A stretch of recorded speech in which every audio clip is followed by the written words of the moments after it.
Alright, this is the video I promised. Thanks to my girlfriend for being the camera person for this. So people were talking about doing shotgun canceling, switch canceling, and jump canceling, and how they were like hurting their thumbs or hurting their hands doing it. And that shouldn't happen. There's ways to do it where it doesn't hurt. So I'm going to show you how to do all three in a way that doesn't hurt. I don't play default controls. I swap attack and gun usually, but I'm going to play default controls for now and show you a poor version of how I usually do it, but just to prove that it's possible. So I'll start with switch canceling. Nope, just kidding. I'll start with shotgun canceling. So what a lot of people will do, or like when they see it, is they'll think you have to like press the two like that, or like slide the thumb. And on an Xbox One controller it doesn't hurt as much, but on a PS4 controller it hurts like hell to do the sliding thing. For a shotgun cancel though, all you actually have to do is press the buttons one after another in a rhythm. So you just go like,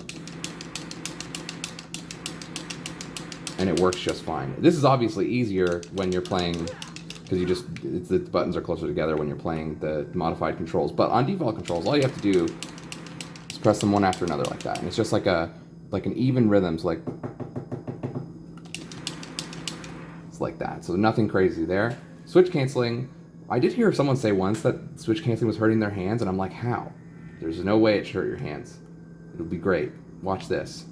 What you're going to do is, so instead of an even rhythm between the two buttons, between switch and sword, you're going to do kind of like a shuffle or a galloped rhythm. So it's like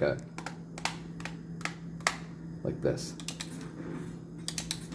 Nope, I have to start with the,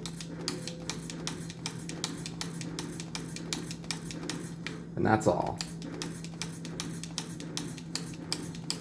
And that same rhythm works for all three weapons.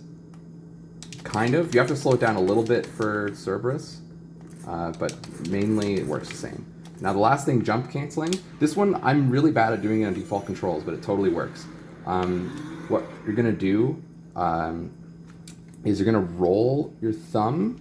So instead of like scraping your thumb between them, or like what some people do, which is like mash them together, you're going to take the long part of your thumb to the tip, and you're going to roll your thumb in a rhythm across the two buttons. So even though pressing the two buttons is a gallop, like the same sort of thing as like the switch canceling, but it's actually just going to be a roll, and so you're just going to time the roll of your thumb across the two buttons. So the hard part on an Xbox One controller specifically is that these buttons are kind of close together, so it's really easy to hit these buttons on the outsides, but on a DS4 they're spread out enough that you can do this just fine. So I'm going to try and demonstrate. I'm probably going to mess it up because default controls is more difficult.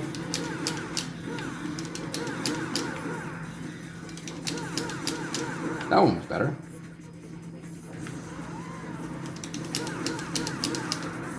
Sometimes I accidentally hit gun when I'm playing on an Xbox One. I usually play a DS4. It's much easier that way. But yeah. So hopefully that helps.